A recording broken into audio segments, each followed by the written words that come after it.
As a follow-up to my previous video on Iran's nuclear program, let's discuss one of Iran's most powerful weapons, a hypersonic missile with a range of 1,400 kilometers called Fatah. The word Fatah in Arabic means victory or conquest.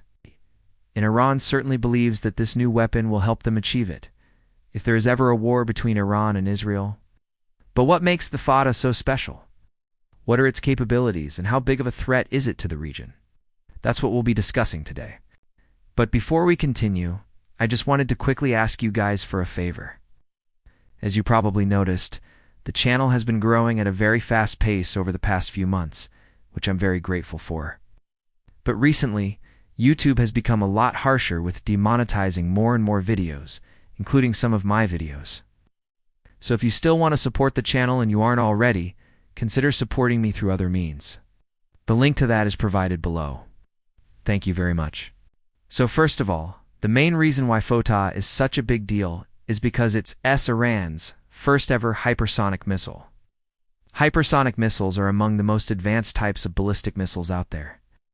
They travel at speeds higher than Mach 5, which makes them extremely difficult to intercept, since they don't really leave behind any heat trail like regular missiles do, making them invisible to heat-seeking missiles. But that's not the only advantage that hypersonic missiles have. They also have an incredible range.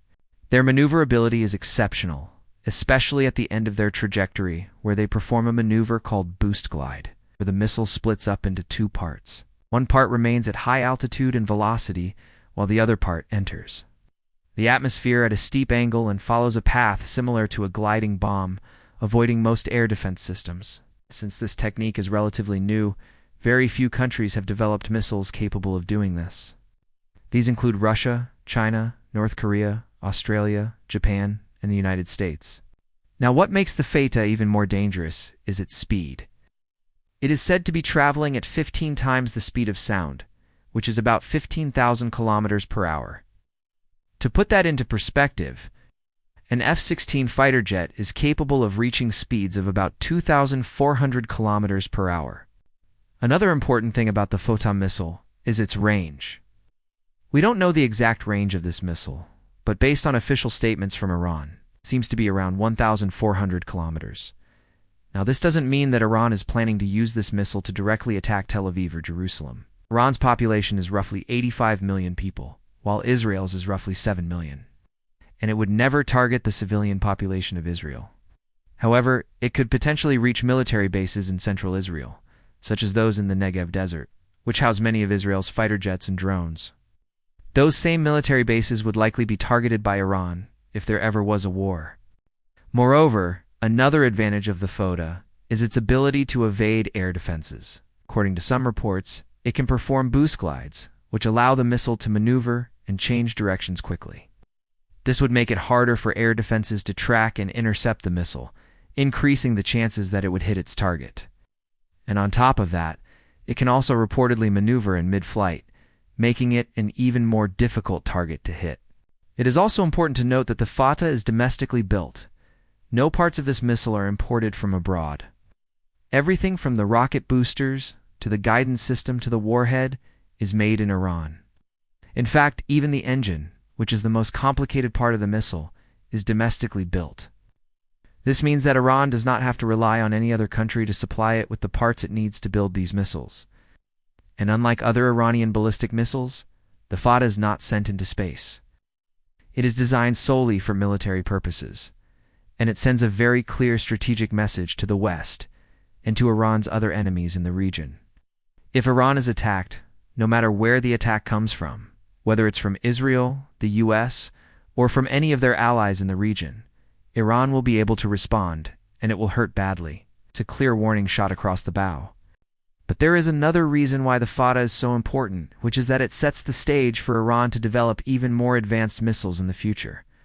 Developing a hypersonic missile is very difficult and requires a lot of expertise in science and technology. Once Iran has mastered the technology, they can use it to build even more advanced missiles in the future. For example, they could develop missiles with multiple independently targetable nuclear warheads, something that even Russia and China have not yet developed. This would pose a much more serious threat to Israel and the entire Middle East. However, Even though the Fatah missile is a very advanced weapon, it should not be seen as a reason for panic. Iran has been developing this missile for years, and they have conducted many tests before they were confident that it worked. They did not suddenly come up with this missile. In fact, Iran has been working on hypersonic weapons since 2015, when they realized that the West had reached an agreement with their biggest rival, Israel. At that point, Iran realized that they needed to increase their defense capabilities to deter any potential attacks from Israel. And the development of the Fatah missile is the result of that effort. That being said, the Western countries see this as a serious threat and have condemned Iran for developing this technology. However, this is not the first time that Western countries have reacted negatively to Iran's military activities. Whenever Iran has conducted missile tests, Western countries have always condemned them, even though Iran has the right to develop and test missiles. In fact, every single country in the world develops and tests missiles. Only Iran is singled out by the West. And the reason for that is mainly due to the fact that there is a long history of animosity between Iran and the West, especially after the Islamic Revolution of 1979, which ousted the pro-Western Shah and replaced him with Ayatollah Khomeini. Ever since then, relations between the two sides have been tense and have resulted in many conflicts in the region, such as the Iran-Iraq War in the 1980s and more recently, the Syrian Civil War, the Yemeni Civil War, and the war in Lebanon. Because of this, Iran sees itself as being surrounded by enemies and feels threatened by Western powers, which is why they have developed a strong military, including ballistic missiles and now hypersonic missiles. And it is true that Iran has a large arsenal of ballistic missiles, but they have never used them in an offensive war against any country. On the contrary, Iran has always used its military to defend itself against foreign powers. During the Iran-Iraq War, Iran was bombarded by Iraqi warplanes. In response, Iran began developing its ballistic missile program to counter the threat posed by these aircraft. Similarly, during the 1990s, when the United States was considering attacking Iran, Iran responded by developing more advanced ballistic missiles. And more recently, during the Syrian Civil War, when the US and its allies were bombing ISIS and al-Qaeda forces in Syria, Iran once again felt threatened and began developing even more advanced ballistic missiles. To sum up, the Fatah missile is a major step forward for Iran's military capabilities. It is a powerful reminder to the region that Iran is a major player and should not be underestimated. While the Fatah missile is a cause for concern for Israel and the United States, it should not be seen as a reason for panic. There is no evidence that Iran plans to use this missile to launch a surprise attack or to initiate a war. Rather, it is a response to perceived threats from the West and a way for Iran to protect itself against potential attacks. Ultimately, the Fatah missile is just one piece of a complex puzzle. That is the Iranian threat. And understanding it requires a nuanced approach that takes into account Iran's history, culture, and geopolitical situation.